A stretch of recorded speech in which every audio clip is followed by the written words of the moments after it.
Welcome to this webinar that's titled Write the Technical Trends in Global Markets with Structured Warrants, organized by Wellford, sponsored by Macquarie, and also today we also partner with Philip Capital Sdn Bhd. Right. So welcome everybody. My name is Shen Chu. I'm the moderator for this session. So today we're going to do a deep dive into the global markets, particularly the US and also the Hong Kong market. Okay, so the speaker will share with you his insights into the US market in terms of both fundamental and also technical. So for the webinar session today, we have two speakers. So the first speaker which is from Philip Capital, will share about his view about the market. Then followed by the second speaker from Macquarie Warrants Malaysia to share with you how you can leverage on warrants this tool to trade the market.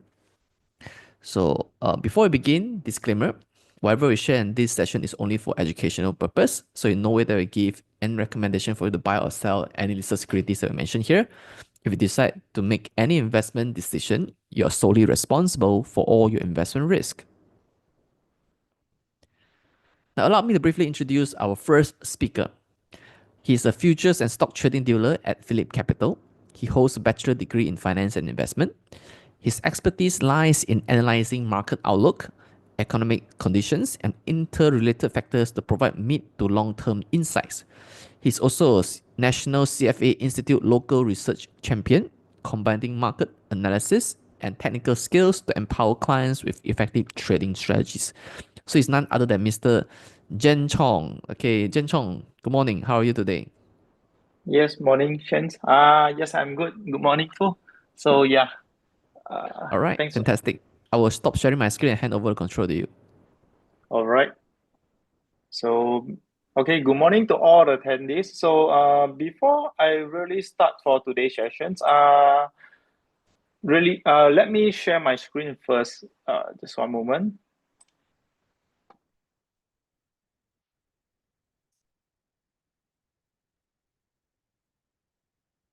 All right, can you all see my slides?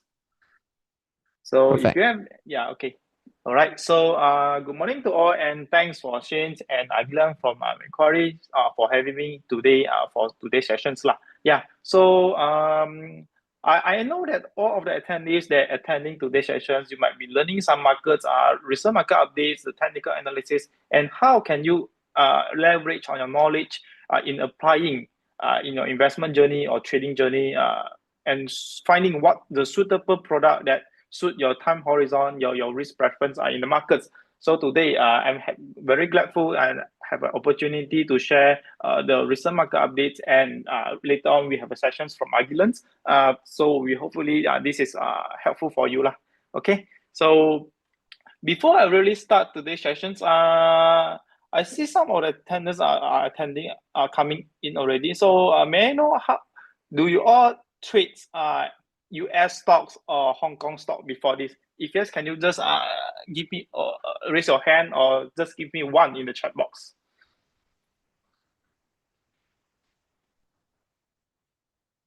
Okay, so just for a very basic information and knowledge. So I believe that most of you have been traded Malaysia stocks, but maybe some of you might not been trading in US stock yet, and also other foreign country like Singapore shares, Hong Kong shares. So okay, just for a very basic, very common knowledge, US stock, which I believe most of you have been heard before this.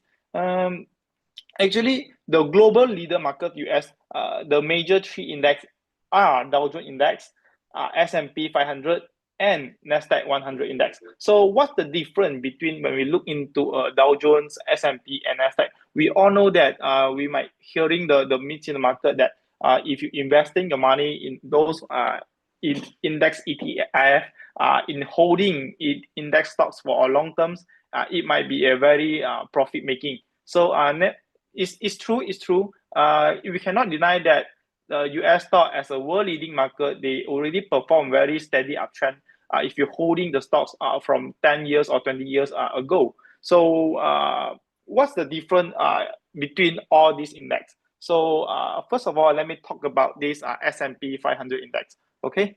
So S&P 500 index actually is a market index that measures the performance of the top 500 of the largest public traded companies in United States. So what does it mean? So actually, this index is actually the average out based on the weightage, based on the market capitalization of top 500 public traded company in United States. Okay, so usually it will act as a benchmark for the overall US stock market and economy. So we can know that actually S&P 500 is a benchmark, also is a very index for us to understand in very short time how's the US market is going on, how's the world's largest 500 US company, their share price, how they're doing. Okay, so the companies included are chosen based on the market capitalizations, liquidity, and sector representations.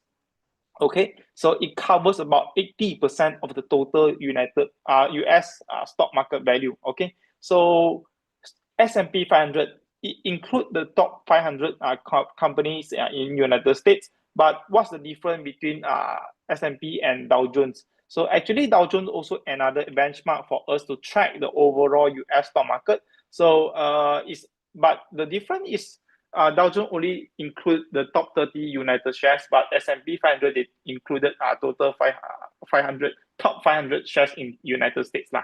All right, so let me have a sharings on the recent S&P technical charts. So before I'm moving on to the another index, which is Nasdaq. All right. So can you all see the technical chart? I believe you can see there's a recent movement on the slides.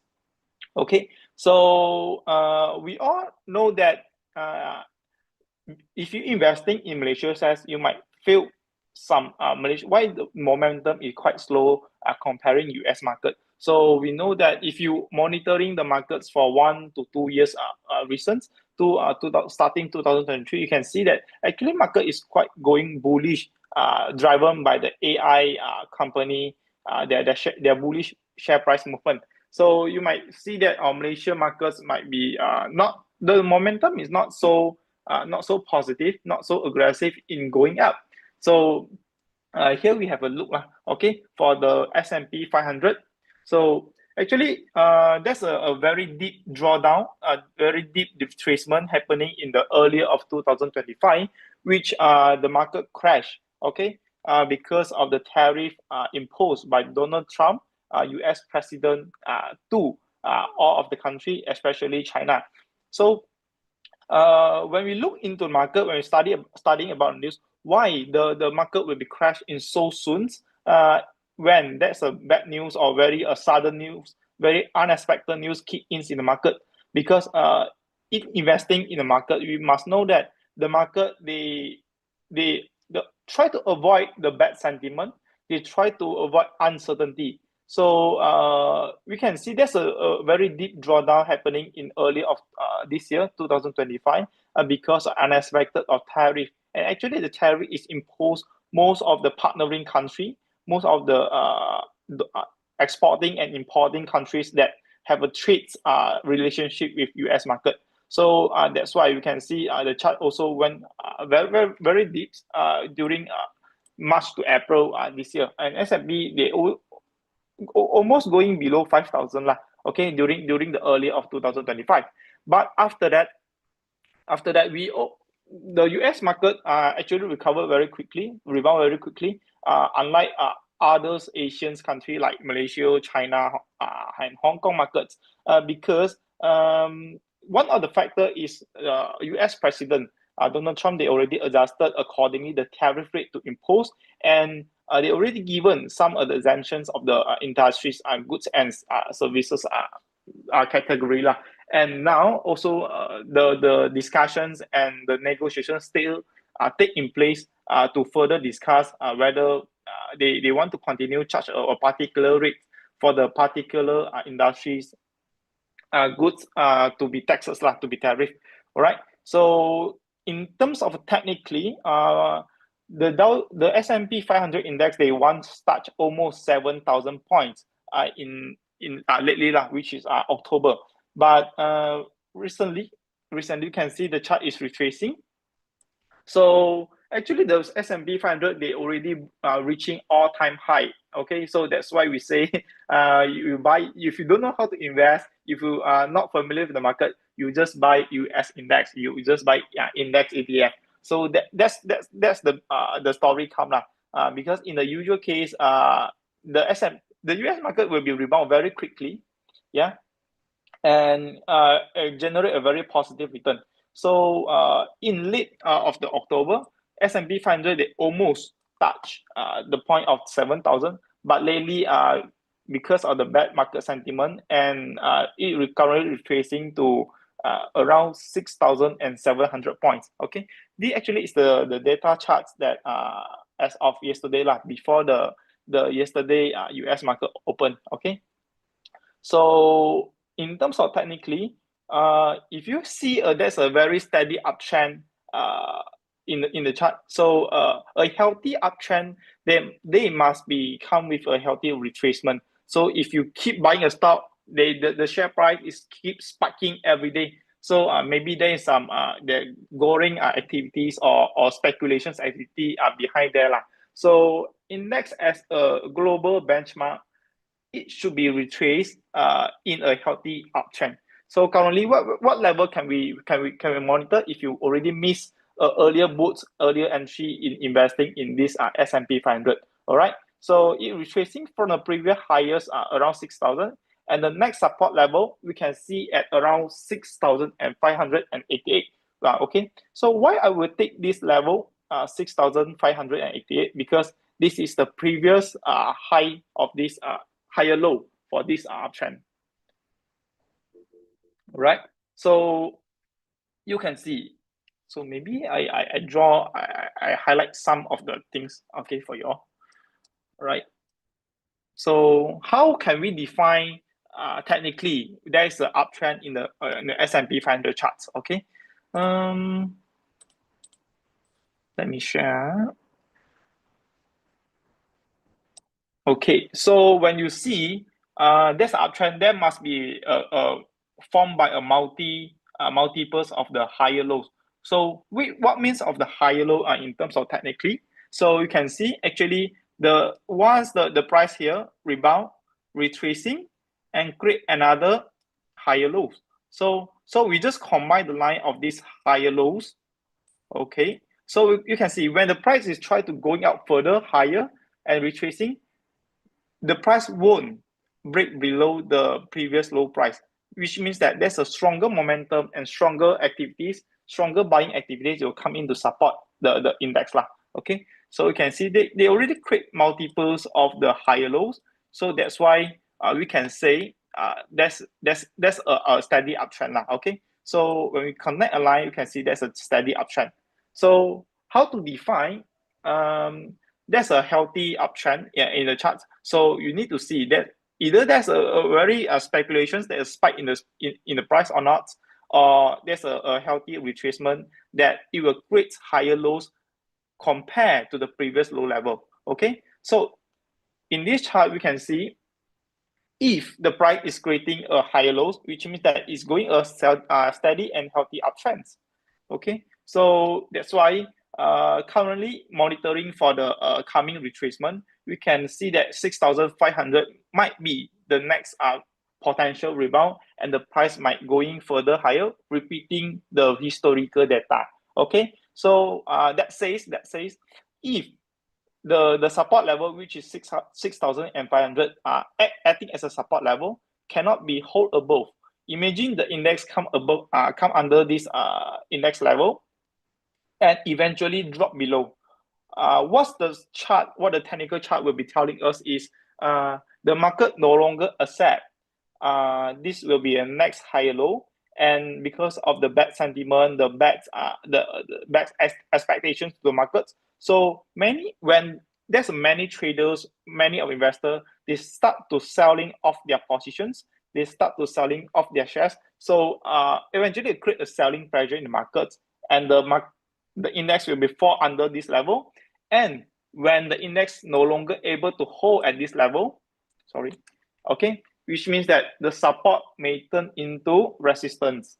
Okay, so it will create another ceilings lah for the technical trades. So which means that if the price unable to hold about around this level, the price might be continue to retracing further deeper. Okay, so when the support level is cannot hold above, what level that we can see? Okay, which is the previous lower, highest lower. Okay, which is at this area lah. Okay, so that's a very basic technical knowledge for you all to determine the support and resistance. Okay, resistance usually will be taking the highest level, which is the price once come at this level and retracing. So imagine when the people they already bought the index and the shares at this level, and now they have a paper loss. So that's where the sentiment come lah. Okay, imagine you having a positions and a paper loss, and the index already eventually after that they going back to the initial level. What you will feel? You might feel that, oh, actually I already covered my losses. I want to exit from the markets already. So you will start selling shares. You start selling your positions at this level. So that's where the sentiment come lah. Okay. So other than the lowest high and the support and resistance, there's also another indicator that we usually common use indicator to determine a suitable entry points, suitable retracement, potential rebound in an uptrend during when there's a retracement happen, which is Fibonacci retracement. So can you all let me know, have you heard about this indicator in the chat box?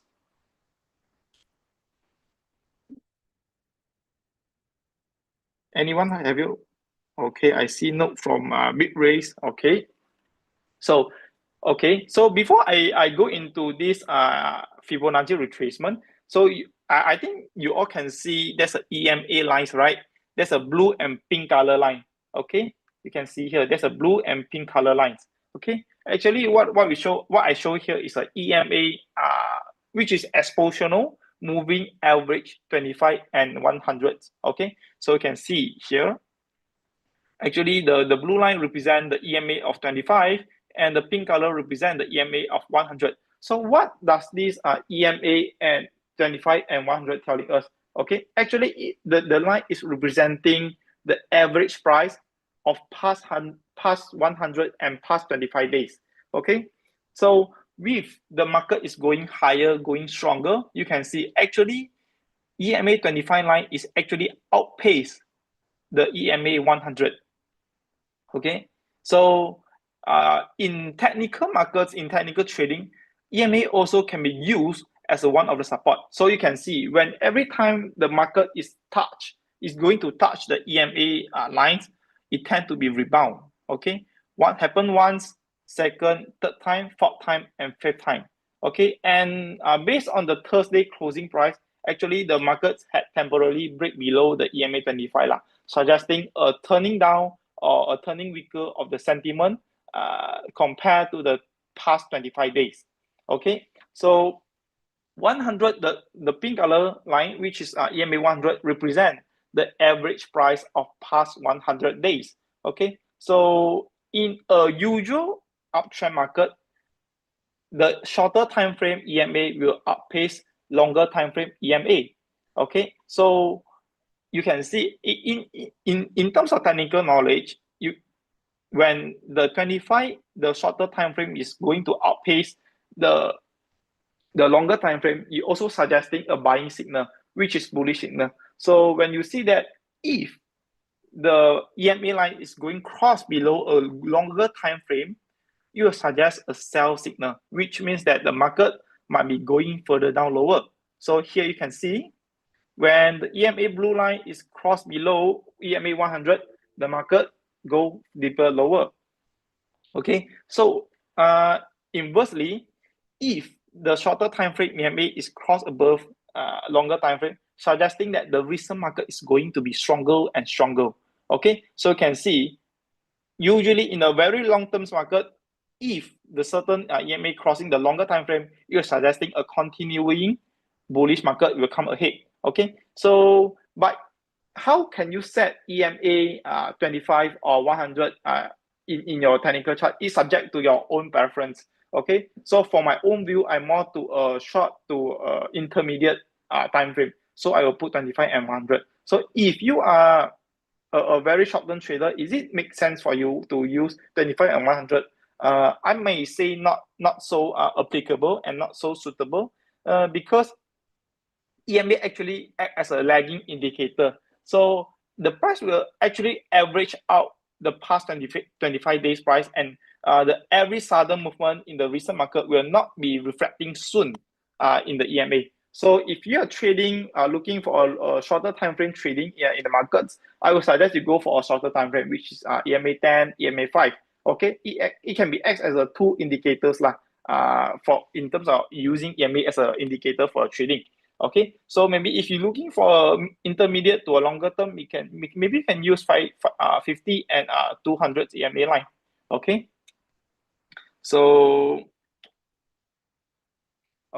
so let's talk back to the Fibonacci retracement.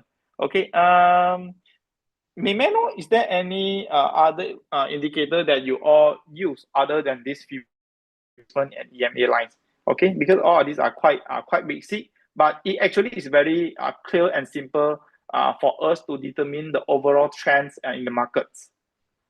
If you have any, can just drop down in the chat box so we can discuss of it also. All right, so Fibonacci retracement actually is one of the indicators for us to determine is there any suitable retracement and potential rebound. Where will it most likely to be happen if a uptrend market is going to retrace? Okay, so you can see as in the chart starting March of the 2025, the chart is going up very steadily, and now we can see the price tend to be retraced. So if you miss out earlier entry, you might thinking that, oh, what's the potential entry? I can average down, I can re-entry the S&P 500. What's the potential entry that I should DCA, which is dollar cost averaging lah. If you want to lower down your average cost. So in a very simple case, I will say you can use Fibonacci retracement as one of the indicators to determine the next potential buying points in a retracement market for an uptrend market. Okay, so how to determine the points of this, how to draw this Fibonacci retracement? So we just combining the top, the peak, and the bottom of a trend. So if you smaller down the overall picture, you can see there's a very clear peak and bottom of the trend, which is around here and here. Okay, so you just point up and pull it up further to the bottom. Okay, usually we'll take the full body of the candlestick lah. Okay, instead of the a shadow. Okay, so yeah, so you can see it will, based on the ratio of a Fibonacci retracement, it was suggesting you a very certain percentage that you can look further lah. Okay, actually this percentage is not only applicable in the technical trading market, but if you look into other industry like scientists, all those, they're also using this ratio in their practice lah. Okay, it's a world common and acceptable ratio. So for the first 78.6%. Okay, so when the market is retracing to this market, it will telling us that the market might be rebound here. Otherwise, the market will be retracing further to the next ratio level. Okay, so look back at the previous support level that I draw, which is around 6,588. So if you want to have a double confirmation technically, you can also combine the support that you draw in the charts with the Fibonacci retracement. Okay, so you can see actually the Fibonacci retracement is quite close to the support line that I draw before. So that's why you can have a double confirmation. This support level, this level is quite valid, and market is most likely to rebound.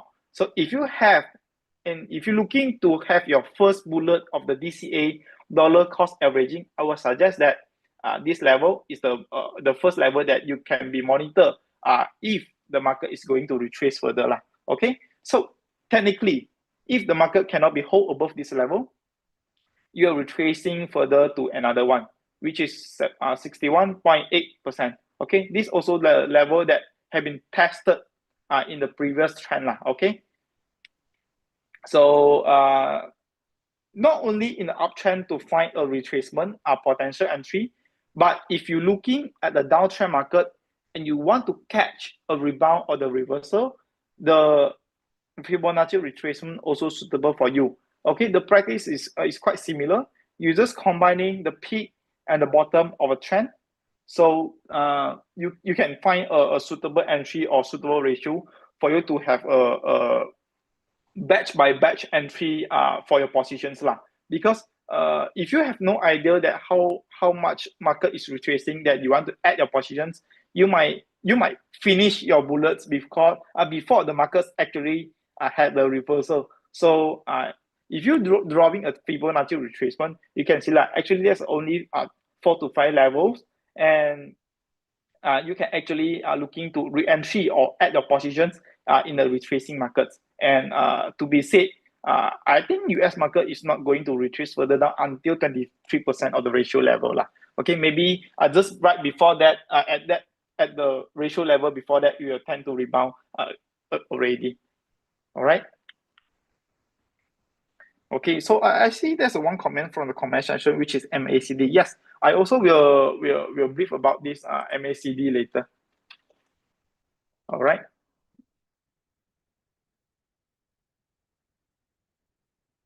Okay, let's moving on to the next slide. Okay, so after talk about the higher lows, the trend formations, and the Fibonacci retracement, there's also two other indicators for our trader investor, especially beginner. When you first explore in the market, you have you don't have so much knowledge and time to explore what's going on in every single minute in the market. So that's why we will have the first one, RSI and MACD. Okay, so RSI, the full name is Relative Strength Index. So I'm not sure which broker chart that you are using or trading view, but RSI is commonly and easily will be found like in any of the technical charts, I think. Okay, so in definitions, RSI, what the RSI will be telling us, because how it's work, it will tell us that the buying momentum of the market. Okay, so it will use to determine the momentum trading, like measure the speed and the magnitude of the securities recent price change. Okay, so it's a popular indicator.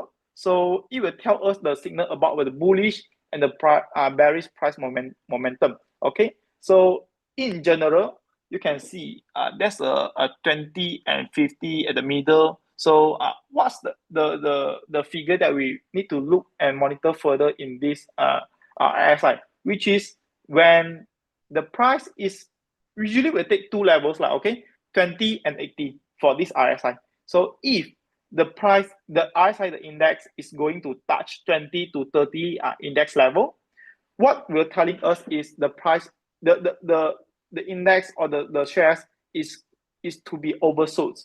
Okay, it's oversold, meaning that the people and the investor in the markets is be more pessimistic in the market, and actually they oversold already. The price, based on the momentum, it shouldn't be at this level, and it will tend to be signal of rebound or reversal at this level.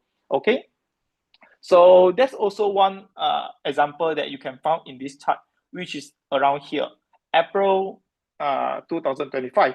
Okay, so if you can see, when the market is going is retracing, is dropped very deeply, very sharply, and the RSI is touch 20 level. Okay, 20 in figure level. So the market telling us, this indicator telling us that the market tend to be oversold, and when there's oversold, the people realize it after that, they will tend to buy back because they think that, oh, the market is quite relatively cheaper now. I want to buy back before it going more expensive. So that's why in general, we can see that the market tend to be rebound when the RSI is going to touch 20 or 30, the level around there. Okay, so inversely, when the market tend to be overbought. Overbought means there's a heated sentiment in the market. The people fear of missing out, keep buying, and keep pushing the markets. And we don't know where's the ceiling, where's the peak of the market. So RSI also can be one of the indicator. They're telling us that when and where the market will going to reach the peak already and tend to slow down and retrace. Okay, so where you can see RSI hit 80, okay, 70 to 80. So the market is quite heated already. The sentiment is quite hot. Every people is buying, and if you can see, it's more of people is discussing hot about market. The market tend to retracing already. All right.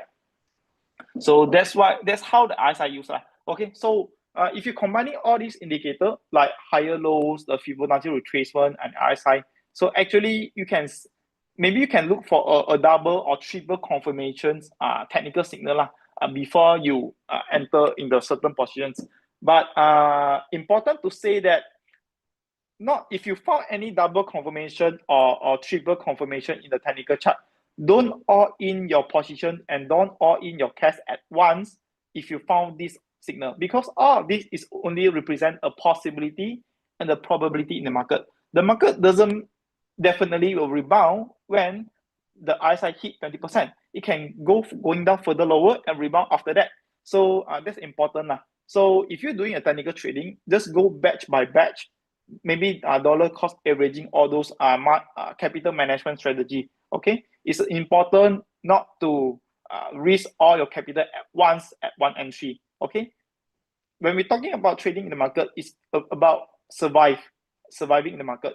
Okay, so try to secure your capital first, and if you have a proper discipline strategies and a capital management, it will turns out generate a better result lah. Okay, it can compare with a very risky capital management and investment strategies. All right.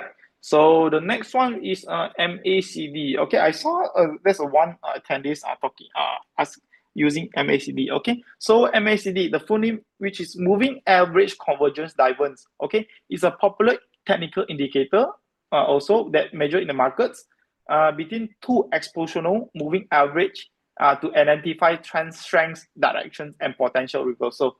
Okay, so if you look at EMA, as I discussed earlier, if you see there's a golden cross, which is okay. Golden cross means that a shorter time frame will cross above the longer time frame, which happening around here. All right. So that's why the market will giving a bullish signal. So same concept goes to MACD. Okay, moving average convergence divergence. Okay, it also giving another signal for us to determine whenever the market is going to reverse and rebound. Okay, so if you can see here, okay, the market, the one of the line is going to outpace another line and creating a golden cross, meaning that the market tend to be bullish and will attract more buying momentum into it. Okay, so that's why you can see if there's a golden cross, most likely the market will be going up further. Okay, so happening here and eventually market is going higher. Okay, but there's a disadvantage of this MACD because it's a lagging indicator as well. It need to the price to move first, only it will form the cross, which is the golden cross. So same concept here to EMA and MACD is both of them are lagging indicator. It need to capture the recent price change, only can be reflected in the another continuing following price momentum and price movement. So yeah, but in using to determine the overall trend in the intermediate directions, I would say it's more it's quite useful when combining all 3 to 4 these indicators: EMA, RSI, MACD, and the Fibonacci retracement. So all of them have a different technical, which is technical functions for you to indicator for you to determine your buying entry. All right. So okay, so after we're talking about S&P, so now we're moving on to the Nasdaq market, which is one of the major indicator. I believe most of you also heard about this index. Okay, so what's the difference between S&P 500 and Nasdaq? Okay, so actually the Nasdaq is the index that measures nearly all US and international common stock listed on the Nasdaq stock market. Okay, so the Nasdaq index also can be called as tech index, technology index, because many big tech firms listed on Nasdaq and sufficient influence. Okay, among these Nasdaq index, technology sector occupied nearly 60% of the weight, which is other sector will remain smaller lah. So mainly dominated by Magnificent Seven. Okay, we talk about the top seven stock, the top seven technology stock in US, which is Apple, Microsoft, Alphabet, Amazon, Nvidia, Meta, and Tesla. All these seven stock dominated very heavily in this Nasdaq index. Okay, so if you can see, if there's a very sudden, a very spike or drop in this Magnificent Seven stocks, so Nasdaq index will be affected very significantly. Okay, so maybe I think around 50% of the Nasdaq will be occupied of this seven share price movement. Okay, so as recently we can see in the charts that the market is facing, and after hit the all-time high level, seeing those to S&P, Dow Jones, and as well in Nasdaq. So that's a news lah, recent news. Why the market will be retracing in the recent movement, especially this week? Okay, because there's a guy, okay, a very famous guy, Michael Burry, bets 1 billion of USD on Nvidia and Palantir collapse. Okay. Is the AI boom heading for a crash? Okay, just for your information, Nvidia and Palantir is the most heated AI stock in this market for the recent 2 years. Okay, the share price is going quite a lot. If you buying a Palantir or Nvidia shares 2 years ago, it makes tons of money already. Okay, maybe I think 400 to 500% is normal lah, it's common lah if you're holding 2 years ago. Okay, actually, why this Michael Burry can be famous and have a significant influence in the market? Okay, because the financial crisis happened in 2008. This guy is one of the first that anticipate the market will be crashed during the subprime mortgage crisis. Okay, and he also made a tons of the money lah in the market because by shorting the index during 2028. So in 2025, this guy again say that he anticipate the market will crash again. Okay, because AI is just a bubble. Okay, so it comes with a significant influence lah. So that's why the investor will have a cautious and sentiment and tend to sell their positions and secure their cash in the markets. Okay, but to be clear, Michael Burry is a guy that always have a bearish look in the market, especially in 2023 and 2024.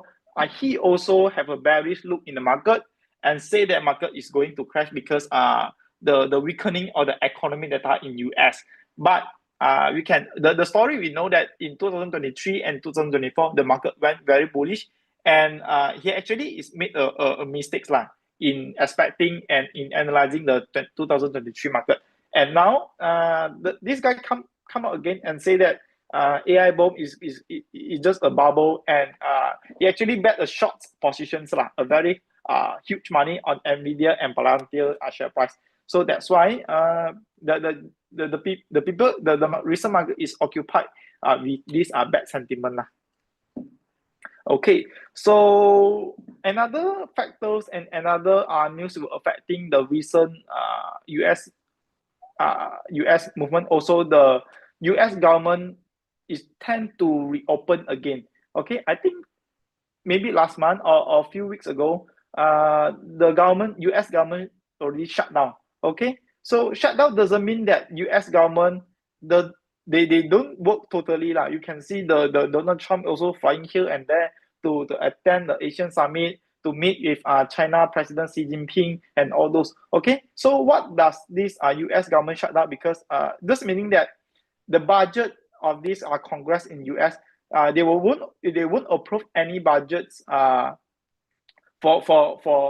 the to be spent like the projects, all those. So until they agree and reopen the US. So during the US government closure, the government also won't disclose any economic data. Okay, so if you monitoring the economic data weekly, there's many data will be announced like unemployment rate, CPI, all those. So during the closure, the US government tend not to disclose any of it economy data. So we all know that all these economy data, like the unemployment rate, the inflation rate, is a very important indicator for Federal Reserve to determine the changes in the interest rates. So if all this information remain undisclosed, and what Federal Reserve can do is they only can, based on their own research, own survey, and try to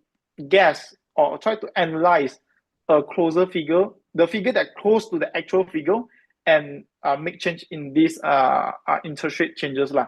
So when US government reopen, the one of the significant and important indicator that we need to keep a look is when they disclose again all these economic data. Is it quite aligned with the market expectations? Is it aligned with the expectation from the Federal Reserve? Okay, this also one of the concern lah. If you're trading in US market, so this is one of the news that you cannot miss. All right. So another thing is when the US government is going to reopen again, so the budget, all those will be approved and spent in the markets and spent in the actual economic circulations. So with the money and the cash pumped in the economy, so I believe it will encourage some economic activities and produce a very a better result in the economic data. So that's why we say they say maybe one of the indicator and the news that will affect the following movement of the US market. Okay, so the same case goes to the Nasdaq. Okay, we currently the market is reaching the all-time high level at 24,000. Okay, and currently market is racing, and the support level is at around 23,000. Okay, why I will take this support? Because there's a previous high of this in this market. Okay, so we will see whether market will rebound at this level or not. So if not, maybe the next level we can see is maybe 22,000 point already. Okay, so if the market cannot hold above this level, and I will believe they will attract some selling activities and go to further lower level. All right, so here it's also the same case apply lah.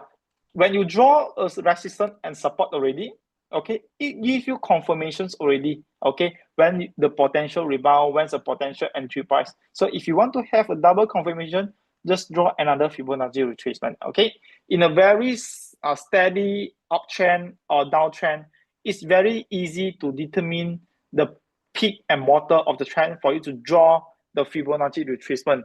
So only if the market is in sideways, so Fibonacci retracement, they cannot give a very helpful and significant information. But in this case, you can see there's a very steady uptrend. And yeah, you just combine the peak and the bottom of the trend. So when we draw down, you can see it will present certain ratio of the potential entry price already, which is potential rebound. Okay, so coincidentally, the first ratio level is aligned with the support level that we draw just now. Okay, so at this level, especially at this level, it will give us double confirmations. So if you have no idea that where the market is going to rebound again in this retracing movement, yeah, at this level, 22,000 is the next level that you can keep monitor, and maybe you can have some your investment strategy works around this level lah. All right. Okay, so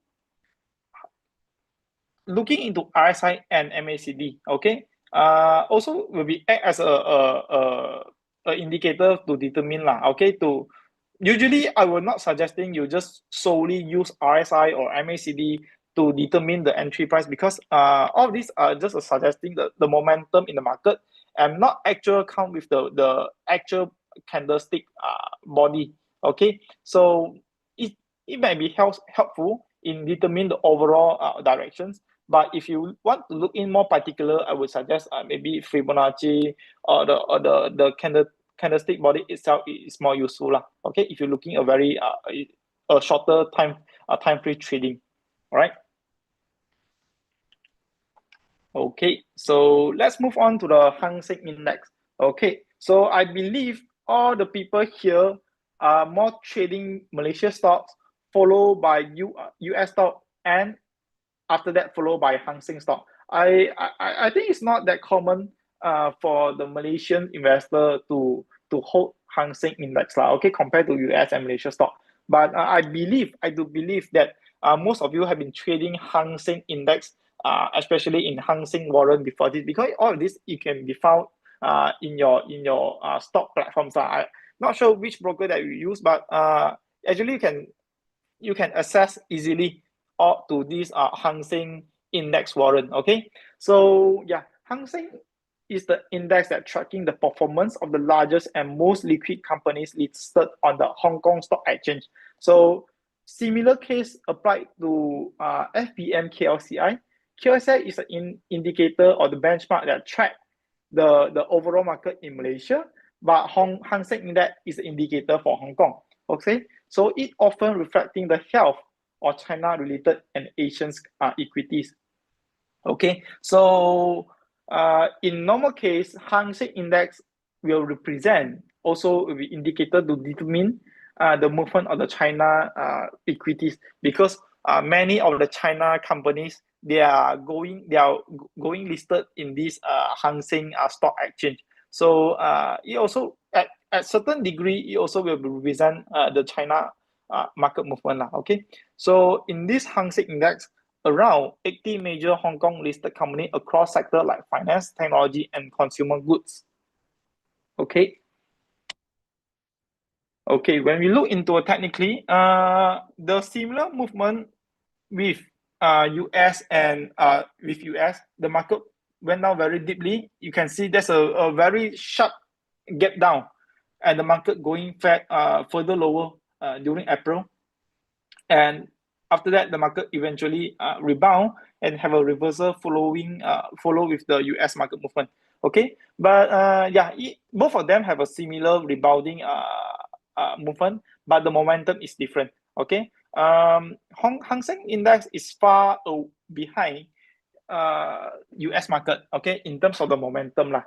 Okay, so the market once reached the highest point at 27,000 during early October, and have a sideways movement now. Okay, so we can anticipate that market is currently have a calm, have a rest before to decide the next level of the directions. Okay, so usual case, if you want to have a technical setup, you just draw a resistance and support. Okay, so I will use the previous high, which is here and here, as the resistance, and the support level, which is the previous low movement. Okay, here we can see actually when here the market is having a sideways and eventually breakout, the support turns into resistance.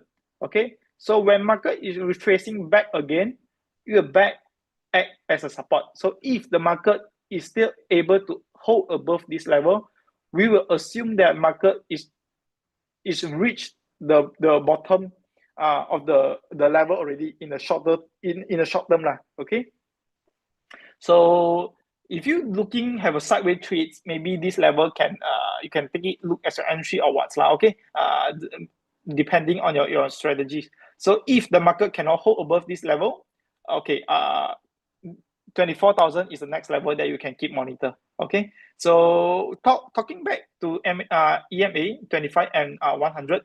Okay, there's very steady formation of the golden cross of the EMAs, but recently due to market is turning weaker and the momentum is not so strong already, the EMA is trying to have a consolidate, which also will often form a deep cross lah. Okay, so if we can see the next upcoming movement, we can see whether the index can form a higher lows or lower highs. So if the markets, maybe I draw a bit, if the market creating okay, the lower highs which means that when the market rebound, the momentum is not stronger as before this. We anticipate the market is going to retracing further lah, especially when the market cannot hold above this level. Okay, so if the market at here creating another higher lows, so we anticipate this market will going out further, especially breaking above this resistance level. Okay, so that's how the lower highs and then the higher lows that can telling you the formation of the trend lah. All right. Okay, so looking back to this Fibonacci retracement, so the same concept, the same practice, you just combine the peak and top, the peak and the bottom of the trend, so you can see very clearly the ratios will tell you where the potential level. So coincidentally again, this Fibonacci retracement is quite similar, quite close, almost on the same line that the support that we draw just now. Okay, so here we tend to have a double confirmations here. Okay, the support level, the candlestick movement, and the Fibonacci retracement already telling you that this level can be act as a double confirmation. So if the market coming down here again, maybe this is the level that you can have a monitor very closely. All right, so if the market cannot hold above this level, maybe the next support level or this Fibonacci retracement level is the next level that we can monitor lah. Or maybe if you want to accumulate further for your positions. All right, so the same thing, RSI and MACD. Okay, so in a very normal sideway in a very uptrend market that the momentum is not so strong. So usually you can see the MACD, they won't tell us a very clear signal. Okay, so usually I would just suggest you just relate back to the chart itself lah. Okay, so all these only acting as the derived indicator. So RSI also at the level of the medium, which is %. So I would say not giving a very helpful signal based on this indicator. Okay. All right. So after talking about the Hang Seng, so another important index that in Hong Kong market, which is Hang Seng Technology Index. Okay. So there's a difference between Hang Seng and Hang Seng Tech. Hang Seng, I think they're tracking around 80 plus company shares share price movement, and Hang Seng Technology Index is tracking the 30 largest technology team company listed on Hong Kong Stock Exchange lah. Okay, so it's constituted by 30 leading technology or tech-driven firms. For example, the company that listed in Hong Kong Stock Exchange, we have Tencent, Alibaba, Meituan, JD, and Xiaomi. So you can see all these are the big technology China company. So that's why we say Hang Seng also can be one of the indicator for you to track the overall movement and the healthy of the China market movement. Okay, aside from the China A50 index. Okay, so in terms of weighting, free float market capitalization and kept at 8% per stock. So if the market is, you can see there's a very big market cap company, it also will cap at 8% of the stock already lah. Okay, so often reflecting the health of China related and Asian equities, and often called Hong Kong version of Nasdaq. Okay, Nasdaq tracking US technology company, but Hang Seng Technology Index tracking Hong Kong technology company. So that's the difference lah, and it's quite similar lah, because they both tracking the technology share price movement in their stock exchange market.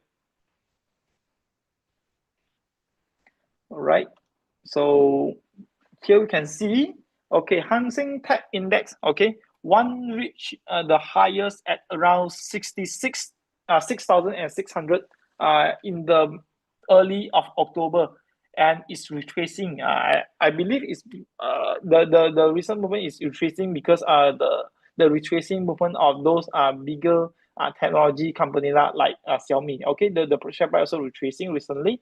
So So we can have a previous high as a resistance here, which means that if the share price is going to hit this level again, possibly the market tend to retrace again at this level, or the market will have another bullish wave lah, if market is actually breaking above this level. Okay, so how to determine the support level? Okay, I would say at around this level. Okay, because it's a previous high movement. Let me okay, this one. Okay, so this is the previous high movement, and after the market break above, the resistance will turn into support level. Okay, so when the market is going down, here we will refer back is at the support level. Okay, so we assume that if the market able to sustain above this, the uptrend is still there. Okay, the uptrend is still there, unless the market is break below the sideways movement here that happened before, and the market will retracing further. Okay, so for the short term wise, these two lines or level is a quite important level for the index to hold above before going higher. All right. So you also can see here having a which is a selling zone, supply zone. Okay, which is the market reaching here and here and retracing very deeply, and actually the market is break above, is performing a bullish wave, and currently market is going retracing back. So here this level can be act as a supply zone lah. Okay, also we can assume there's a selling pressure at this level. Okay, around 6,200. Okay, so it's important for the index to break above this level to going further higher. All right.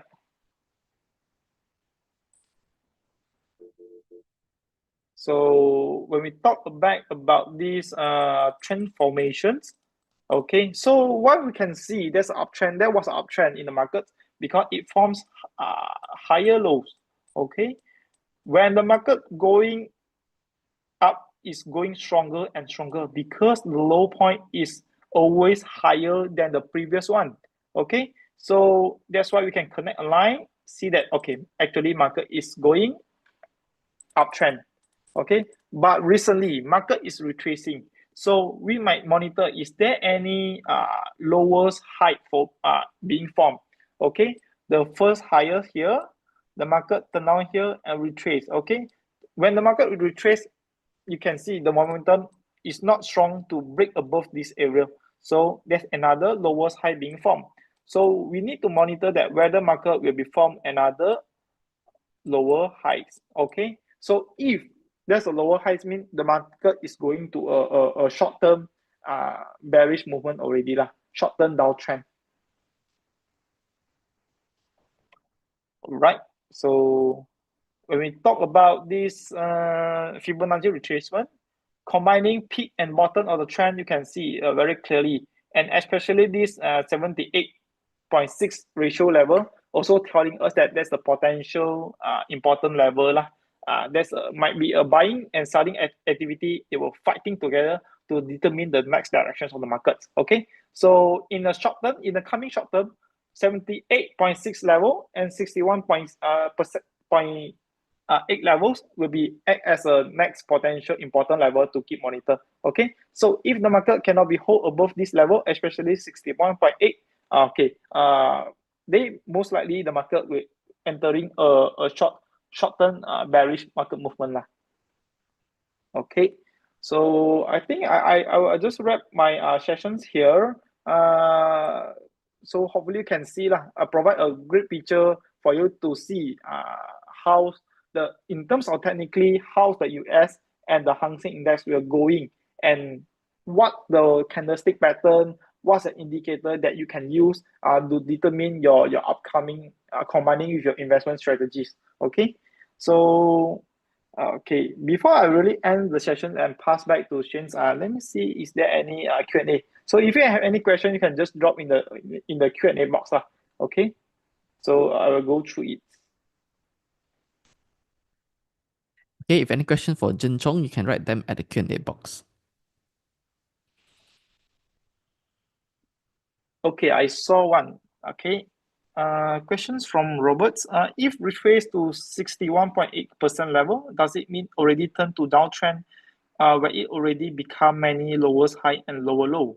Meaning only can look for the 78.6% level for entry. Okay, so if you want to use this Fibonacci retracement for entry, uh, uh, it works if you want to dollar cost averaging DCA the average position the price in the retracing market. So if you're doing a short terms, I would say every level is important. So we know say that or if the level is being break down below, so the market is going to bearish. Okay, so to determine the market whether it's going to bearish, we look at the candlestick pattern itself, whether it's already from a lowest high or is there any candlestick pattern like bearish engulfing all those. Okay, so Fibonacci retracement we are not telling us how exact market is going to bullish or bearish, but it only telling us that the potential rebound or reversal level. Okay, hope these are helping you. Okay, another questions. Retracement during bullish markets. Retracement is to link the bottom to the bottom. Extension during bearish market. Extension is to link the peak and the peak. Okay, so for example, if you're looking at an uptrend market in a bullish market and eventually the market is retracing, so you just combine the peak and the bottom of a very clear trend. Okay, whether you want to combine with this at the bottom also is okay, but it's subject to your own preference or the strategies. But in very clear, you can see there's a very steady trend here. So we'll just combine the peak and the bottom here, and the ratios will come out. Okay, so inversely, if you want to catch or you want to expect where's the potential reversal or rebound in the downtrend market, you just combining. So example, when we look at this level, the market is retracing. So you know that you didn't know that where's the potential level for you to have a rebound in the markets. So you just combine here to here. So eventually the ratio will come out lah. Okay, so we're telling you that which the potential level. If the price is break above, then eventually the price might be going up further again. Okay, but to be clear, all these indicator only is works for you to define the momentum in the market. In the very long term, in a very long run in the market, whether the reversal and the rebound or the bullish wave in the market, how long it can be sustained is still subject to the fundamental lah. We are back to the fundamental, back to the economic itself, because that's the main fundamental thing that will affect investor confidence whether they want to continue investing in this market or not. Okay, so usually all this I would say is for a short to medium term. If you want to have a long term picture, you need to analyze in terms of fundamental analysis. All right, thanks, Zhen Chong. So, if you have more questions for Zhen Chong, you can write them at the Q&A box here. So we'll invite Zhen Chong back for the Q&A after the second speaker's presentation. All right. So, Zhen Chong may stay on so to address any more questions for you later, or you can actually type the reply if you would. Okay. So, all Okay, right. sure. So I'll Thanks, take over James. the slide control now. Okay. So thanks, Jin Chong, for sharing with us about your analysis of the charts of the US market as well as the Hong Kong market. So I would like to introduce our next speaker who will share with us how do we use structured warrants to complement your trading strategies. He has been a part of the Macquarie Warrants Malaysia since April 2024 and is an emerging voice in the equity derivative sales team. He is involved in the issuance, sales, and marketing of structured warrants listed on Bursa Malaysia and is actively engaged in sharing his knowledge as part of the desk's ongoing efforts to promote awareness and education on structured warrants to help existing and potential Malaysian retail investors to gain a solid understanding of these products. So he's none other than Mr. Agilan. Okay, good morning, Agilan. How are you today? Mhm. Hi, Agilan. Are you there? You're on mute. I cannot hear you. All right, one second.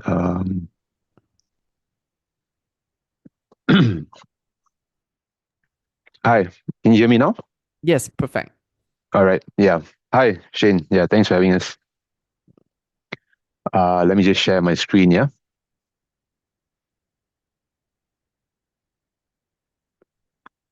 Okay. Hopefully you guys can see my screen. Yes. Thanks, Shane, and thanks, Shen Song, for your sharing session. I think it's very insightful, sharing the different sort of trends that you see for the US stock market and the Hong Kong market. So I think as of recently, what a lot of investors have seen in the stock market is some retracement in the US stock market, especially surrounding the concerns for the AI valuations. And so I think the purpose of my session is to really sort of like share the different opportunities that are available in the market, regardless of an uptrend or a downtrend, right, in the stock market. And so really how you can ride the technical trends in the global markets with this product called Structured Warrants, right? Okay, so just getting straight into it. So an overview of Structured Warrants, right, is that they are listed and traded on Bursa Malaysia. So warrants, structured warrants are a derivative product which track the performance of an underlying asset, right, or a mother share, as a lot of people refer to. So there are different types of underlyings. Main ones are single stocks, which are listed on the exchange itself, and stock indexes, right? So these are local indexes such as the FBM KLCI, or also foreign indexes such as the mentioned S&P 500, Nasdaq 100, and the Hang Seng Index and the Hang Seng Tech Index, etc. And so the purpose of structured warrants really, and why investors would want to consider this as an investment product, is that warrants would provide investors with the exposure to an underlying, right, at a fraction of its underlying price. So warrants require a very minimal capital outlay for investors as compared to a mother share or an index or a futures contract that would cost a lot more capital, right? And so although structured warrants provide investors with a form of leverage, structured warrants are actually a cash product, and there will not be any margin call for this product, right? So investors cannot lose more than their initial investment. Okay, and why structured warrants? And the as mentioned, the biggest selling point for warrants would be the concept of effective gearing, right? So warrants enable investors to gain a greater potential for return, right? And enables warrants to move in a bigger percentage compared to the underlying itself, right? And so I'll explain in further slides and give different examples. But warrants are very low in absolute price, so they require very little capital as compared to trading in the underlying.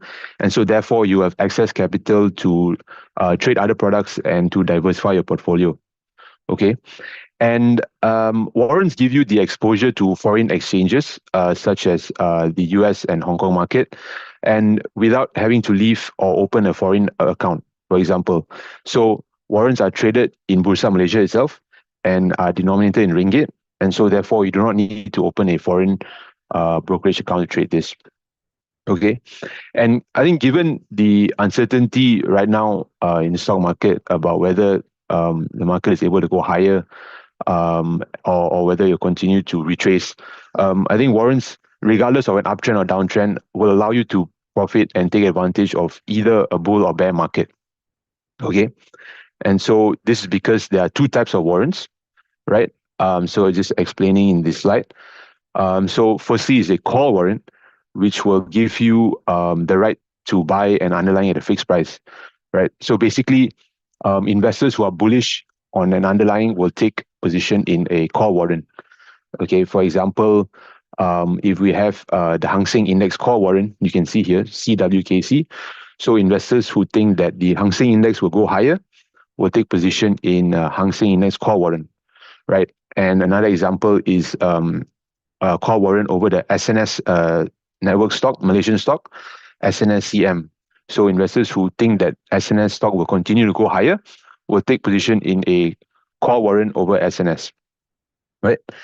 And the opposite, which is a put warrant, right, will move in the opposite direction of an underlying. So investors who are bearish and have a bearish view on an underlying will take position in a put warrant. So a put warrant's price will increase in value as the underlying price decreases. So some examples is a HSI PWLQ. So this is a put warrant. Investors who think that the Hang Seng Index will continue to retrace and go lower from its high in early October, investors can actually take positions in put warrants, and a put warrant's price will increase in value as the underlying continues to go down, right? And also, example is a Xiaomi put warrant, right? H1D. So just going through an example of how structured warrants are named. So when if you see something like this in your trading platform, this is an example of a call warrant. So this is a call warrant over Sunway Berhad, for example, right? So you can see Sunway C53. The C is is an indicator that this is a call warrant, and then at the front here,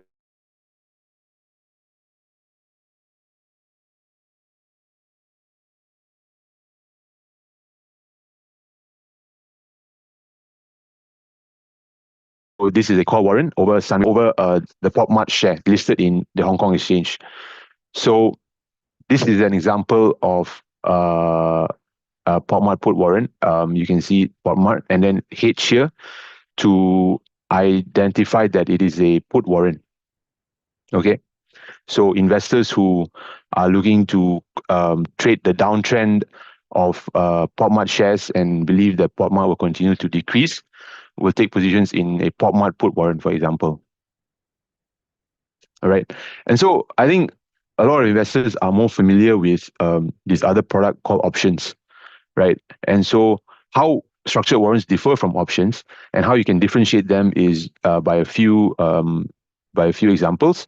And so mainly the biggest difference is that for structured warrants, there is a designated market maker in the market, right? So for example, us, Macquarie, we are issuers of the structured warrant product, right? And so we are in the market to provide bid and ask volumes and bid and ask quotes for investors to buy and sell between from us, right? And so we also are able to provide tight spreads for our warrants, right?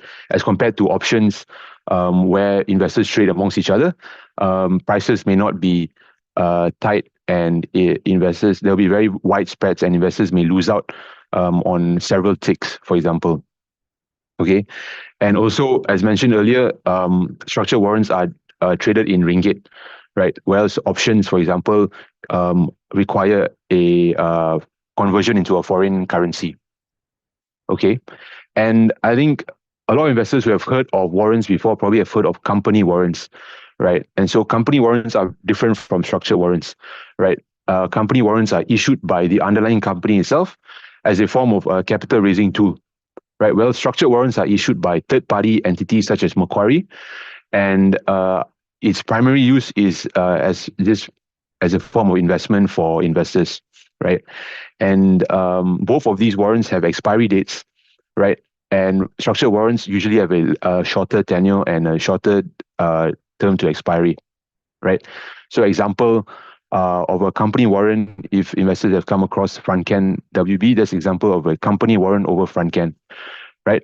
Well, structured warrants will have a C, and will have example here, you can see YTL C1J, call warrant over YTL Corp, and the example is a put warrant over Hang Seng Index, so HSI PWLB, right? So the naming convention also differs between structured warrants and company warrant. Okay, and just briefly going through some essential warrant terms, which are important for investors to know because they can affect the price of a structured warrant, is starting off with expiry date. So all structured warrants have an expiry date, as mentioned, and these expiry dates range from 3 months to 12 months. Okay, so investors should choose expiry dates according to their investment horizon, right? And so as a general rule of thumb, if your investment horizon is 1 month, you choose an expiry date which is at least 3 months away, right? And this is because of the time decay that a warrant experiences over time. So due to the expiry date that is present for all warrants, warrants will experience a time decay as it approaches the expiry date. And so the longer the expiry is, and the further the expiry date is away from the warrant current date, the slower the time decay will be for your warrant. So for example, here you can see is an call warrant over the S&P 500. So the expiry date you can see in this blue box is 24th March 2026. So this is about more than 4 months away, right? And moving on to the next term is a term called warrant sensitivity. So essentially, a warrant sensitivity shows how responsive a warrant's price movement is to the underlying price movement, right? So generally, the lower the number of ticks is for a warrant, right, the more sensitive the warrant is to the movement of the underlying. So, for example, you can see showed 2 examples here, YTL C1V and YTL C1L. So these are both core warrants over YTL Corp, right? And so you can see for YTL C1V, the sensitivity shows 5 ticks, while C1L shows 3 ticks. So comparing these two, investors who are looking for a more sensitive and more responsive warrant, right?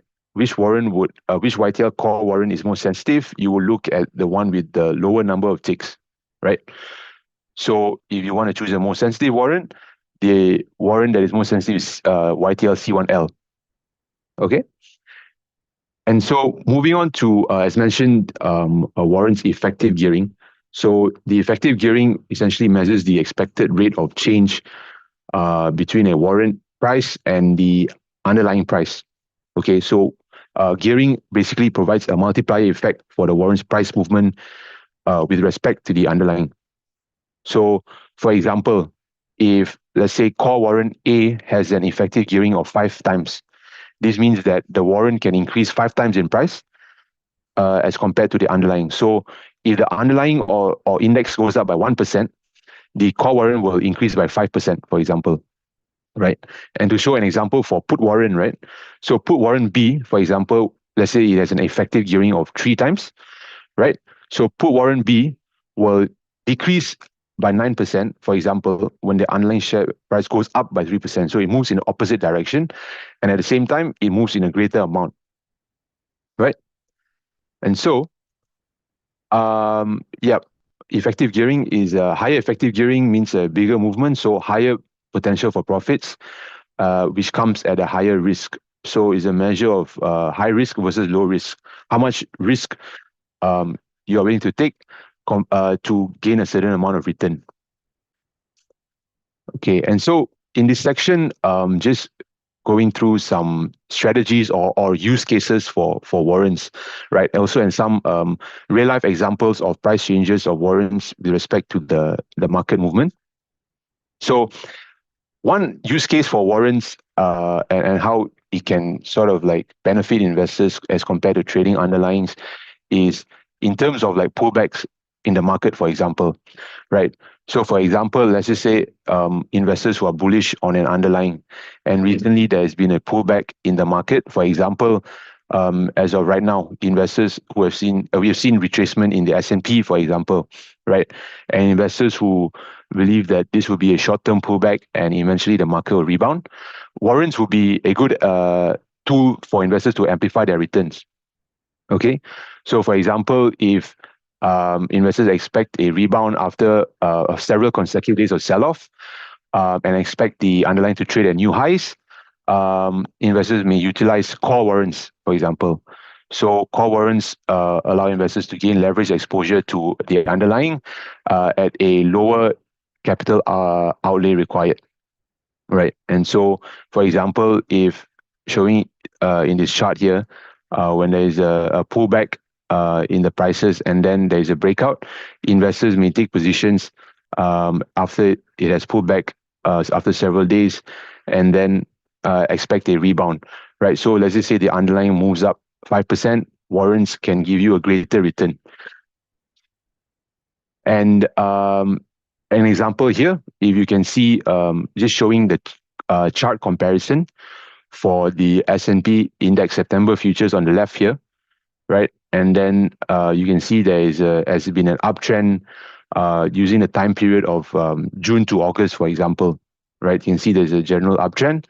And at the same time period, core warrant S&P 500 C56 has also moved up in price in the same time period. So the core warrant C56 in this case tracks the price movement of the index futures, right? And so example here, during in the 2 weeks, the first weeks of August, the S&P index futures actually increased by over 2%, just shy of over 2%. And then you can see the comparison here is that S&P core warrant has gained over 35% in the same time period. So essentially, this is a display of effective gearing of the warrant, right? And so in this case, the effective gearing of this warrant is about 14 times. So the index moved up, the index futures moved up just over 2%, and the core warrant moved up 14 times of that, right? So yeah, and that's an example for core warrants. And now another use case of warrants in investors' portfolio is, as mentioned, there's this a put warrant, right? So put warrants allow investors to profit from potential downturns in the market, right? So investors can utilize put warrants to protect their portfolio, also hedge their portfolios, right?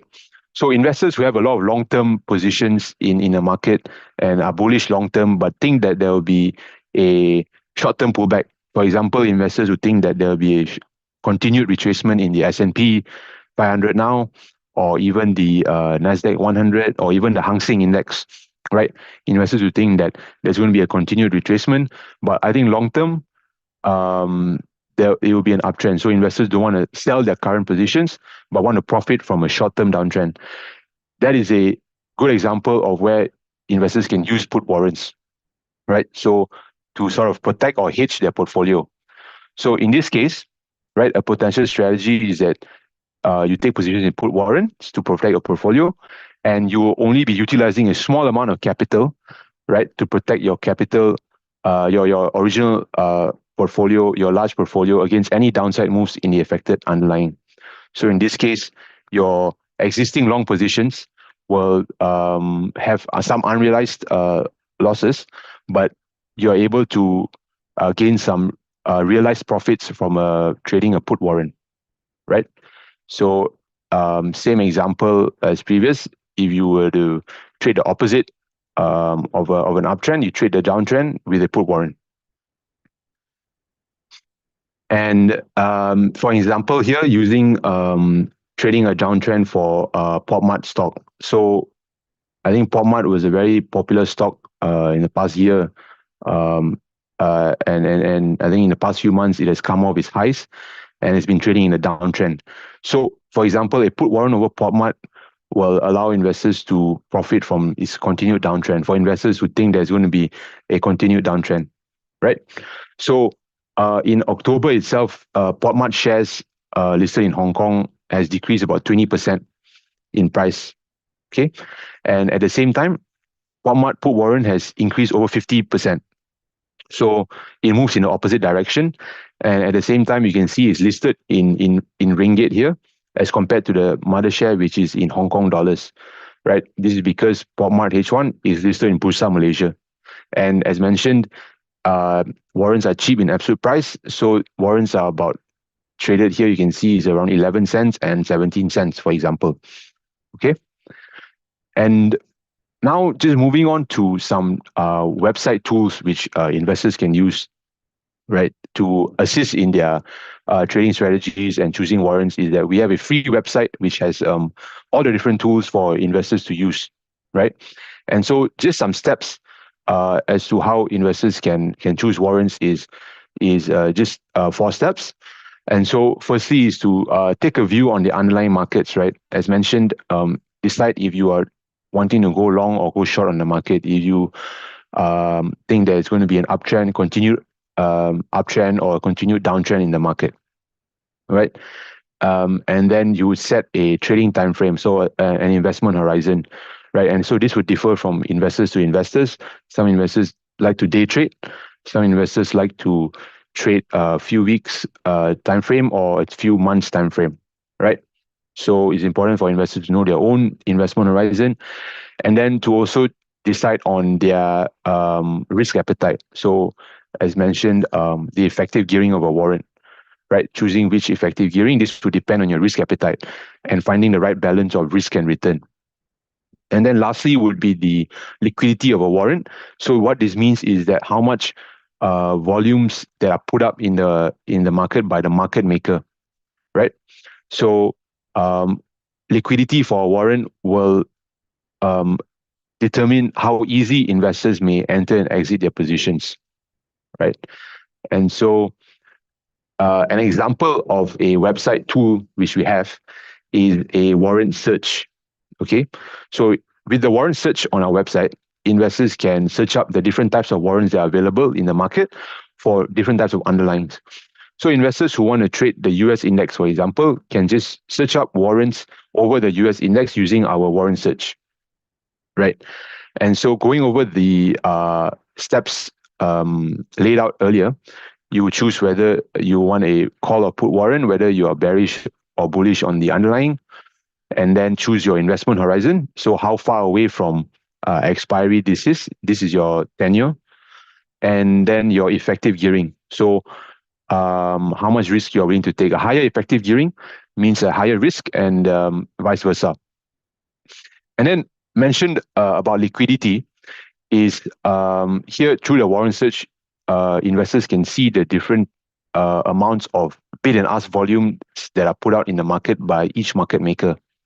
For example, for US index warrants, okay, these 4 warrants here showed out are our call and put warrants over the S&P 500 and NASDAQ 100, right? So for Macquarie's US index warrants, we put out a minimum of 3 million units at the bid and ask for our focus index warrants, right? So this is to allow investors to easily enter and exit positions. And so when investors are choosing warrants, it's very important to look at the bid and ask volume here, because this will determine your liquidity and how easily you can buy and sell warrants. And then next would be the live matrix table, right? So for example, here shown is a live matrix table for Portmart call warrant C3, right? So a live matrix table will show you the different terms explained earlier. So your expiry date, strike price, exercise price, your effective gearing, and sensitivity. Okay, and most importantly, it also shows you the range of warrant prices at their respective underlying prices. So you can see here on the furthest left and the furthest right column is the bid and ask prices for the underlying, right? And then at the same level for that, you can see the warrants bid and ask price, okay, ranging from different prices. In this case here is from about $320 Hong Kong dollars to 340 Hong Kong dollars. In the underlying, you can see the prices for the warrant. And with the live matrix prices, investors can use that to assist in their trading plan, right? So investors can map out their trading plan firstly by doing their own technical analysis and their own research and determining their own exit and entry level entry and exit prices for the underlying, right? So you determine your entry and exit level of the, for example here, the NASDAQ 100 futures, and assume that you wish to enter at and exit at these levels, right? Based on your support and resistance levels and based on your own technical analysis, right? And so you can use our live matrix table to determine the entry and exit price for the core warrant based on these levels in the underlying. Okay, so say that you wish to enter at 23,450. You would look at the live matrix here, and then you can see that the level that at 23,450 in the underlying, the core warrant is at 19 cents. right? So you can, for example, you are able to buy it at 19 cents on the offer, right? And then say you want to exit at 23,700, right? Referring to the live matrix, you can see that 23,700, the warrants bid price is 21 cents. So you can sell it at 21 cents. Okay. So based on a live matrix, you can buy it at 19 cents and sell it at 21 cents, right? So your potential for gains when trading the warrant will be over 10%. Whereas for the underlying, your gains will be merely just 1%. So this is a display again of effective gearing for warrants, right? And investors can also map out their own risk management plan when you are able to see the prices of the warrant, right, at different levels. So just like trading stocks or any other investment product is in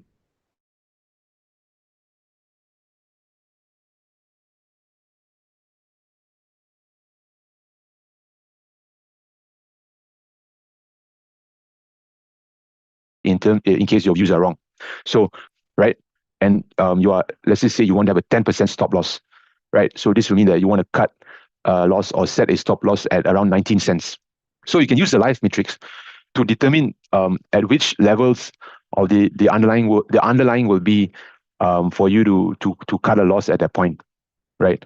So in this case, based on the live matrix, if you want to sell the warrant at 19 cents, set a stop loss here, you will know that the underlying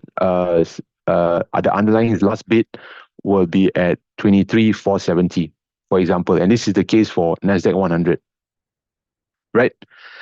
And then moving on to this section, going through the different risks and considerations when trading warrants. Firstly, the biggest one will be the market risk, which is that in the case that your view on the market is wrong, right? And so, for example, you take position in a call warrant, and at the same time when you are holding the position, the market is going through a further retracement or a downtrend or downturn. In this case, you will absorb a lot of unrealized losses in your call warrant positions because you are had a wrong view on the market. So this is a form of market risk, for example. Another risk would be the exchange rate risk, right, which is applicable for foreign warrants. In this case, is applicable to US index warrants, applicable to Hong Kong index warrants, Hang Seng index warrants, and Hang Seng Tech, and also the Hang Seng, and so the Hong Kong single stock warrants, right? So this is applied when there is an exchange rate factor embedded in the warrants price itself. So for example, if the underlying doesn't move, but at the same time the exchange rate moves, it may affect your warrants prices, right? And then also moving on to the gearing, as mentioned, effective gearing is a measure of risk also for investors, and investors who are more risk averse and not willing to take risk should be wary of that and not take positions in warrants which have high effective gearing, right? And so that's something to look out for. And then lastly would be the limited life of a warrant, right? As mentioned, warrants have expiry dates, and therefore, unlike trading stocks and the underlying, investors cannot hold warrants for a very long time, right? If you are to profit from warrants, your view on the market has to be right within a specific time frame. And unlike trading stocks you can hold for years. Warrants have expiry dates, so therefore there's a certain time frame when you have to exit your positions by, or else your capital that you have laid out upfront may go to zero, for example. And yeah, just some takeaways is that education is key, right? And is very important to know what you are trading, and it's very important to learn more about any investment products or instruments, not just structured warrants, right, before you trade them. And going through our website, as mentioned, we have a lot of educational content which we do on our website, such as daily write-ups about the market, right, providing some market colors for investors and how our warrant prices have changed with respect to the market. Also, our website tools, the warrant search and live matrix, are also all available for free on our website, just for investors to learn a bit more about warrants. And our social media is where we post a lot about market colors as well, and daily write-ups on Facebook and Telegram. So we do a lot of postings about the US market wrap, for example, changes in prices for gold, for example, or any sort of like news about US or China, right? And that'll be all from me. Thank you. And right now we can open the floor if there are any questions. Feel free to type in the box or yeah. Thank you. All right. Thank you so much, Agilan, for sharing with us about how do we use structured warrants to complement our trading strategies. So if you have any question to any of our speaker, you may write them at the Q&A box, yeah? So we'll do our best to address all your questions within 25 minutes. Right. I see one question regarding a structured warrants exercise price. Yes. Right. Okay. So I think I briefly went over that earlier. Just going back in my slides. So, right. For example, okay, let's use YTL for example, corporation call warrants, for example, right? So let's just say a warrants exercise price, right, is technically the price that investors would be able to, for example, for a call warrant, is the price that the investors can buy it at, right? Technically, but in the case of structured warrants, right, it just determines the whether at the expiry, whether or not you will receive a cash settlement. So, for example, here, right, exercise price for this call warrant here is 298, 2 ringgit 98 cents. What this means is that after the expiry date of 27 March 2026, let's just say YTL Corporation shares close above this level, right? There's a settlement price that is calculated, which is the averaging of the last few days before the expiry. If this value is above 2 ringgit 98 cents, you receive that settlement amount. There is a formula for that, and then you can receive a cash settlement, right? So that means that the warrant expired in the money. So if the warrant expires in the money, you can receive a cash settlement. If the warrant expires below the exercise price, or the settlement price is below the exercise price, then there will not be any payment to the investors, right? And so in this case is also another reason why investors usually use structured warrants for a trading purpose and not to hold it until expiry. So investors would use structured warrants to trade short-term moves, and once they're in a profit, they can exit the position instead of holding it until the expiry. Because holding it until expiry will mean that your settlement level for your warrant has to be above the exercise price. Thanks, Agilan, for the explanation. So the next question here is, how do I see beyond 15 line spread at the live matrix? So this question is by Simon. Yeah, I saw the question. Thanks for your question. So currently, right now, on our website, you're only able to see the full range that is displayed on the live matrix itself. So if you are wanting to know where the warrant price will be further than that, what you can use is just the sensitivity formula, or the sensitivity of the warrant, and how many ticks the underlying will move, and with respect to that, how many ticks the warrant will move, right? But because of the time decay, as warrant approaches the expiry date, the live matrix levels will not be accurate from day to day. So that's why also the live matrix is fixed at certain levels, because it is only accurate for that day itself. And over time, because of time decay, the warrants live matrix may move a bit. So therefore, you can only make a rough estimate of where the warrants price will be further from the levels showed on the current day's live matrix. And I see a next question about if the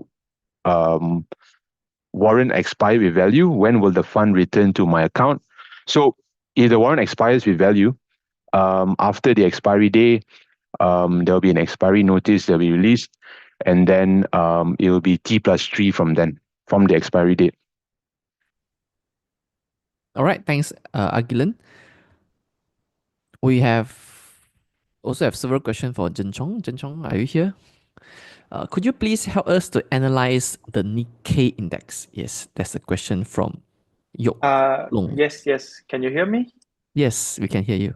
All right. So, okay. Maybe let me share the charts for Nikkei. Yes, you want to turn on your video camera? Yes. I think I can stop sharing my screen now, yeah? Oh, yes, you may.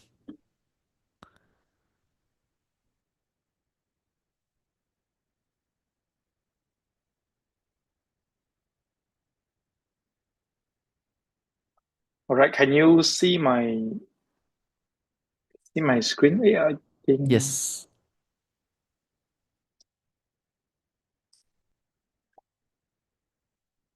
I think it's not aligned with my screen. Let me share again.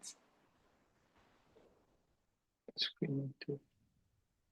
See your trading view screen. Yeah, we're looking at Okay. Hang Seng Tech now. Hang Seng Tech Okay. Index Futures, yeah. All right.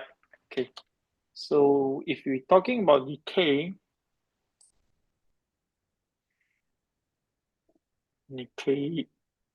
okay, maybe you take Nikkei futures. Okay.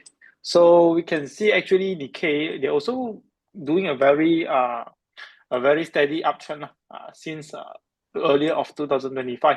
So I think it's one of the best performing market in this year, just behind US market. So the similar thing, which if you want to analyze technically, the Nikkei actually is quite similar with what we look at US market lah, because the market is just keep going up, and the retracement is very limited, and actually it's offer no chance for those investor they want to accumulate more in this bullish wave. So just you can see if you want to talk about the resistance level. So actually absolutely the previous high will be the next the resistance level, and if you want to find a suitable entry, you just pull up. All right.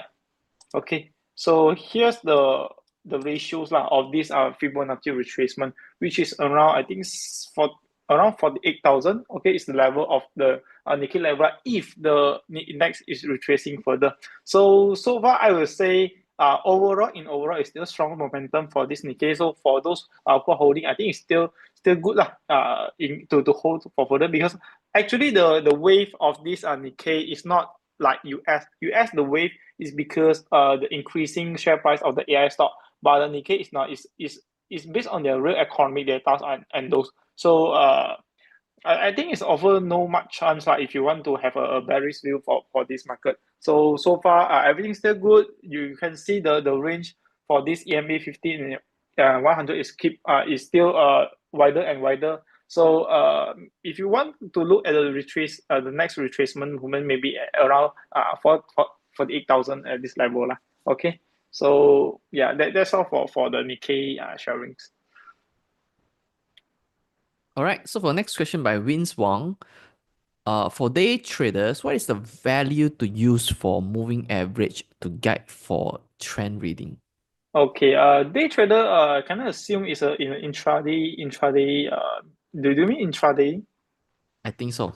Okay, yeah, okay. Actually, intraday we are not suggest for myself lah. For myself, I'm not using EMA, RSI, MACD for intraday, because as I mentioned just now, actually all these indicators they can offer a better view for the overall directions, but not they are lagging indicator. They are not comes with immediate effect. So imagine you can see it's the golden cross form in the MACD, in a EMA. So actually you can have a bullish view for the market, but suddenly in just 5 minutes, in just 10 minutes, the market dump.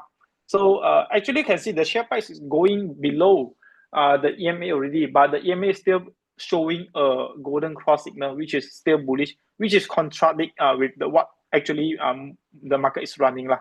So that's why for intraday, I will just suggest you look more on the market depth, orders, and the trading volumes and the candlestick pattern itself. Okay, maybe the candlestick they reach a certain minute charts resistance and breakout with volume, and maybe you can go for a breakout signal, breakout trade. So if the retracing retest the support again, maybe you can have a retracement entry lah. But for the intraday, I think it's not suitable to have EMA, to have MACD or RSI. So all these are more suitable to intermediate horizon lah, which is you want to carry your positions for a few weeks, maybe for months. That's only applicable. Yeah. All right. So the follow-up question by him is, what are the indicators that you recommend for day trading? Actually, for day trading, for myself, I just actually using EMA 5 and 10. If you want to have a EMA, have one of the indicator lah, EMA 5, and then try to make it shorter, a bigger time frame, so it can capture the recent movement more precise and accurate. Okay, so other than that, I will just monitor on the volume and the price actions, like which is candlestick pattern itself. All right. Yeah. So for the bullish trend, right? So this question is by Tan. Do we draw line from bottom to peak? And for the bearish trend, do we draw line from peak to bottom, and also for retracement? Okay, so actually, if you go through many of the YouTube's video that are guiding you, how can you draw the line? How can you determine the peak and the bottom? Is it you want to combine? Is it right for you to combine peak to bottom or bottom to peak? So if you go through many YouTube's tutorial video, I believe you can see there's many different versions of the guidance lah, the tutorial. Some may guiding you combining peaks to bottom. Some may ask you to combining bottom to peak. So for myself, I will usually combining peaks to bottom. And if there's a downtrend market, maybe have a look here. Okay, so for example, there's a downtrend here. I will also combine the previous peak to bottom level. Okay, so after that, when you pull a bit longer, so you can see actually the price, the movement, the line lah, the price need to break above to going higher at this level. Okay, so subject to your own strategy, you can using this indicator and combining with your own trading strategy. Just keep back test, and actually, because every product, every single stock counter, their price actions, their price movement is actually different. So not a very not a very precise lah on how can you use this Fibonacci retracement. But for myself, I usually combine peak to bottom and to find the entry lah, whether there's a potential rebound or reversal. Yeah. All right. So the next question is by Robert. Can you explain about divergence in MACD? Divergence. Okay, so if you look, if you saw there's a divergence, maybe okay, divergence shows here.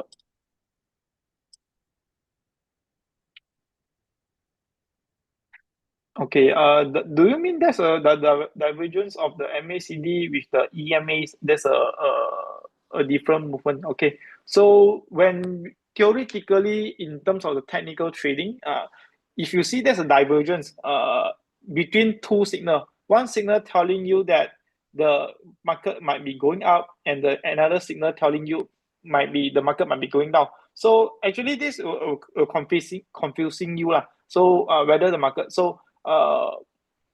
in usual case, I would say if there's a divergence, the market soon will be turned into another directions, because one of the indicator already reflecting. Because we cannot assume that the market will reach at certain level only will retracing. So that's the disadvantage of if you using and comparing divergence between indicators to determine your entry lah. Maybe MACD is telling you that the market is start to retracing already, but EMA is still telling you might be going up. But we cannot anticipate that the market will reach at certain height level only eventually will retracing. So maybe if you're looking at a shorter time period, the divergence also will confuse you lah. Okay, maybe the divergence only for temporarily, so you look for another direction. But actually, the divergence is only for that shorter term period, maybe affected by the key-ins of the sudden news or what. So yeah, maybe for overall picture, yes lah. But maybe just use it as one of the indicator, one of the reference. But I would say it cannot determine a very exact potential entry or the potential reversal point compared to the Fibonacci retracement.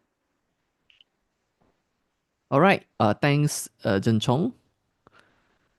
All right, Next thanks. question here is from Lim. What makes Macquarie different from other issuers?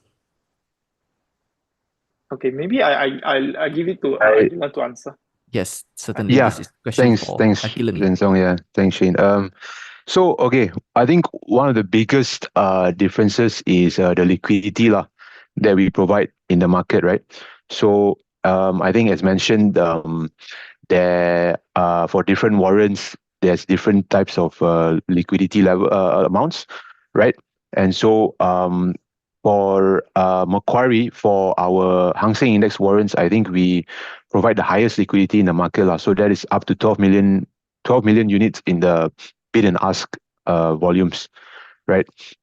And so and also for Macquarie on our website, we have the live matrix available lah. So this means that you can see the live changes in prices of the warrants with respect to the underlying.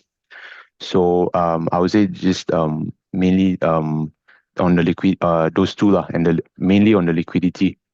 Is it real time, the price matrix?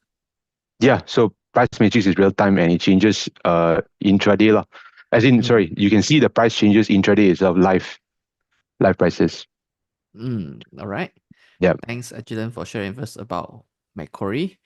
The next question by Shun Ken is, how do the foreign underlying structured warrants work when they all are in different time zone? Yeah, so I think, I mean, the only foreign underlying structured warrants with different time zones is the US structured warrants lah, right? So okay, as briefly mentioned, the warrants for the US index will track actually the futures, right? So the underlying for the US index warrants is actually the futures contracts, right? So the futures contracts trade even during the Bursa market making hours. So therefore, the warrants price can change in price with respect to the futures change in price. So this way, when the futures trade 23 hours a day, even during Asia hours, there's fluctuation in the price, and then it would track that. So therefore we can do market making for that. And I think similar with even the Nikkei index warrants, different in time zones, but it's still doing. The point is that there is trading during the Asia hours. So when there's trading in the Asia hours, we can market make for that product. All right. Thanks, Agilan. The next question by Lim is that, how do you determine the implied volatility of your warrants? Yeah. So when we put out our IV for the warrants, right, for investors to trade, that will be based on the ETOs, which is the exchange traded options. So whenever we hedge our positions, we hedge it with the ETOs, the exchange traded options, and that there is a vol IV level for that. And so the IV that the warrants are priced at will be based on this ETO volatility. I see. Thanks. All right. Of course, if you have any questions for our speaker, you can still write in the Q&A box, yeah? So how do you determine the settlement value if the warrants expire in the money? Yeah. So for the warrants to be expiring in the money, the settlement value has to be higher than the exercise price. I can just quickly share.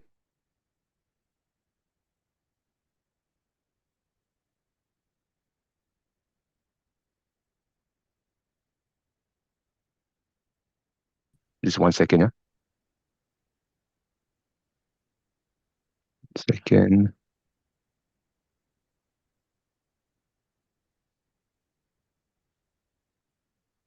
Yeah, so think you can see my screen here. No, not yet. We can't see your screen yet. Okay, how about now? Yes. Now we are seeing your screen. Yeah, so there's a formula here for the cash settlement amount. So it will be the settlement price, right, minus the strike price, and then you divide the conversion ratio. Then you get the settlement price per warrant. And so the settlement price is based on averaging. I mean, it differs for different types of warrants.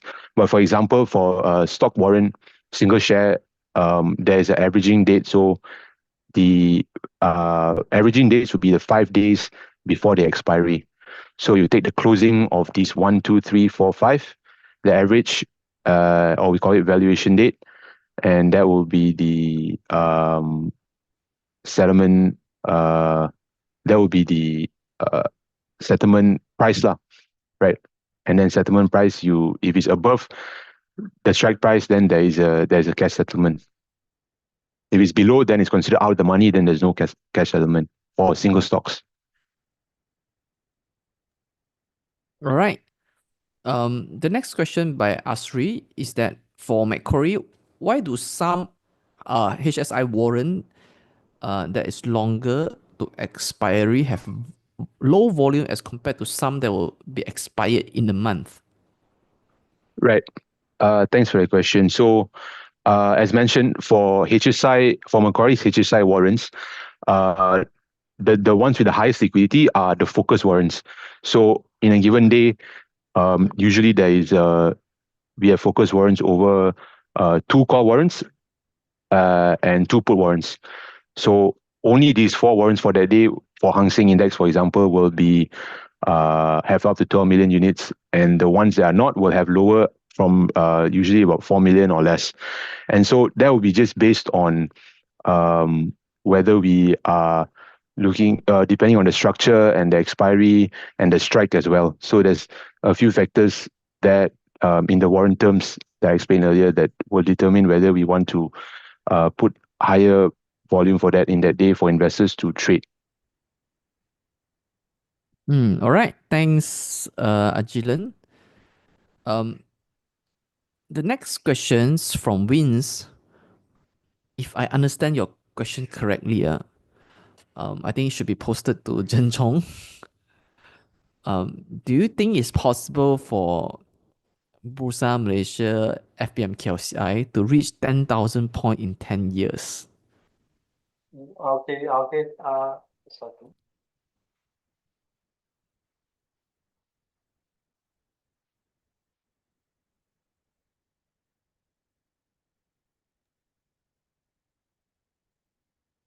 I think can't hear Chen Song. I think he's muted. Zhen But I Chong, think his question was that the STI can reach 10,000, but how about in 10 years? But how about Bursa? Okay, can you all hear me? Yes. Yep. All right. So okay. So we know that currently this recently, especially in 2025, STS is doing very bullish and have a very good performance. So whether it can reach 10,000 or not, we might not know. But how about Bursa? So we can see actually Bursa is when we have a look on this. Okay, so when we look about this Bursa share price, we always have a benchmark in our head that 1006 is already a psychology level to break. Okay, even if during this year the market also break above 1006, but it cannot be sustained. So when we talk about a very long term period, in years. So whether the index will be going up further, it very subject to the economic and the foreign investor confidence. So you can see, especially in recently, foreign funds flow. Actually, the outflow is more than inflow. Although the foreign positions, if you look at the data posted by Bursa recently, actually the foreign fund holding in our Malaysia bonds is increasing already. Okay, they are more tend to be more confidence to Malaysia economy, but they are not confident in our stock market. So we can see there's a foreign fund outflow from our stock market switch into bond market. So whether our stock market will be go bullish as STI is very subject to foreign investor, because Malaysia market is relatively small, like when compared to Hang Seng, Nikkei or US. So we need foreign investor support and confidence for our index to go further. So what's determine the confidence level of the foreign investor is our economics, is our FDI, foreign direct investment, and the end of the day is our political sentiments lah. So I would say that it's very we can see any turning points lah. Although our monetary, our PMX is announcing the increasing of the FDI, but with the statistic says that the foreign investor is still very in confidence in our stock market, but they're switching their money into bond market because they are more confident in our currency. Okay, recently Malaysia ringgit also be one of the top 20 world traded and world famous traded currency globally already. So yeah, currency is gaining confidence of the foreign investor, but stock market, in terms of stock market, we need to see the economy data, the foreign direct investment. So I would say foreign investor funds confidence level is the matter. Yeah. Yeah, for the first 10 months of this year, the foreign funds are still selling the Malaysian equities. All right, so it looks like there are no more questions in our Q&A panel. So I think we have addressed all of your questions sufficiently. So thank you so much to both our speakers, Mr. Jen Chong and also Mr. Agilan, for sharing with us about the technical charts in the US, Hong Kong, as well as the Nikkei market.